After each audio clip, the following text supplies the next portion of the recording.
I wanted to do my makeup and my hair all nice. Hasn't happened. Don't know how much time I'm going to have. Children, real life, so let's just crack on. This is what I'm thankful for.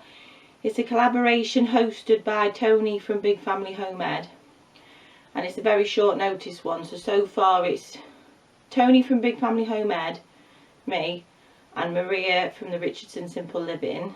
I'll link their channels below. If anybody else joins, I'll link them below. You know, if they join last minute, I haven't had time to mention them because I'm filming this day before it has to go out because children.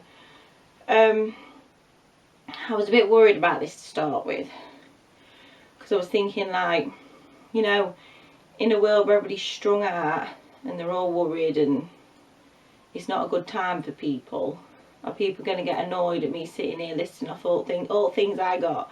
You know what I mean? But I thought about it, and when things are dark, you need to look at what you're thankful for to perk you up. And you need to see that there are lots of things to be thankful for, even though they're not so easy to see sometimes. So I'm going to do it. But if you want, if you watch this and you gets you thinking of the things you're thankful for, and you want to tell me in the comments, and do, because I'd be interested. I'm nosy. Right, so what am I thankful for? During this pandemic and everything, I'm very thankful that even though the doctors said it had been nigh on impossible for me to get pregnant naturally, that we've got 4 beautiful children and they was all conceived naturally and they're all healthy. And I'm grateful for the fact that even though Pinky's 3.5 and there's still no baby number 5, that nobody's officially told me the door's closed on that one, that there's still a glimpse of hope that it might happen. I'm thankful that my mum is and has always been the most amazing person I've ever known. She's the best mum that I could want, and the only thing better than knowing that she's my mum is knowing that my kids have her as a mama. She's amazing. Love my mum to bits.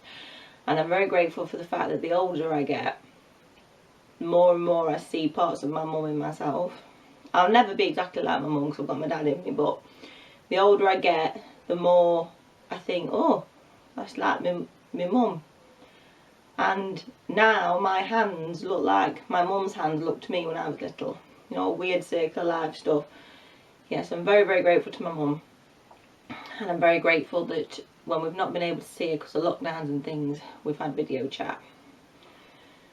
I'm grateful for my children. I've already said that. I'm grateful for my children. I'm grateful for my husband, and the fact that no matter how fat I get, he still loves me and looks at me the same, and he never comments on it or even notices it. I'm very grateful that he's a master budgeter, so no matter what happens financially, he makes sure we're okay. I'm very grateful that he's a hard worker and he does it for us. I'm very grateful that he is very traditional. He sees that as his role. He goes out and earns the money, I stay at home and look after the kids. And whilst that's not the right thing for everybody, and it's okay for that not to be the right thing for everybody, that's the right thing for us. So we're very much on the same page with that one. I'm grateful that we was already homeschooling, already used to being with our kids all the time, already had systems in place so that we were never short of childcare and stuff. We could do things between the two of us before this pandemic started, so we didn't have that extra stress of like suddenly kids are at home and suddenly we've got to teach the kids and suddenly, because we were already doing it. I'm grateful for the fact that I'm extremely pig-headed and stubborn. Because like, if I'd have listened to naysayers and people telling me no, I'd never had the operation that I needed to have for me to be able to get pregnant, so I'd never had kids. I'd have never married the husband. I'd have never stayed with the husband after I'd married him when we come into difficulties. I'd never have had child number 3. I'd never have had child number 4. I'd never have had natural births. I'd never have took on the allotment. I'd never have homeschooled. I'd never have started YouTube, I'd never have stuck with YouTube, I'd never have got the chickens, I'd never have took up dancing again, done them dance shows. And when I just think, like, if I'd have listened to other people, if I'd have not been stubborn and bullish and just done what I wanted, look at all I'd have missed out on. It's crazy. So yeah, rule for life, be stubborn. What else am I grateful for? I'm grateful for my health. I'm grateful when I caught COVID last year and was really ill that nobody else in the house got it. I'm very, very grateful that the kids didn't get it.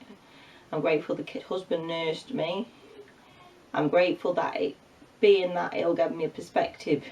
I remember sitting in the garden and I couldn't breathe and looking up at the washing line and thinking I couldn't even peg the little clothes out because the husband had to do it. So now I feel incredibly lucky just to be able to peg the children's clothes out. Do you know what I mean? It's putting a perspective on it. I'm very, very lucky to be able to spend so much time with my children and to care for them and to be healthy enough to do that. I'm grateful for our friend Emily. She loves the children as much as we do. She always goes to great lengths. I'm not talking spending stupid amounts of money, but she always goes to great lengths on their birthdays and Christmas. Like she'll make them a card, a decoupage card, and it's something that they like. Or at Christmas she got them all a notebook with their names on it and sets of pencils with their names on them and stuff like that. And I'm very grateful she loves the kids as much as we do, and that if anything ever happened to me, the husband and my mum, that she would just go like and step in and take the kids and look after them. So I'm very grateful for that. I'm grateful that we live near the allotment and we live near some woods so I can get out and about because I need nature. Very grateful for his chickens. Very grateful that even though my back is knackered, and sometimes I've struggled to get out of bed, I can self-medicate enough, and I know the exercises at work that bring my back up to scratch so that I can do things like go for walks and dance and stuff like that. I'm great. I can hear Pinky coming, so I'm going to have to wrap this up. I'm just very grateful. There's so much to be grateful for. And when things are dark, try and look for the grateful things. I'm coming. Oh, and I'm grateful for you lot for following me on here on Instagram, Facebook, and giving me lots of support and helping me get this far with homeschooling. Because to begin with, I was, I had all the doubt that you have. But I'm grateful that this pandemic showed me that everything is as it should be. I'm coming, Pinky. I'll see you next time for a new video. Bye bye.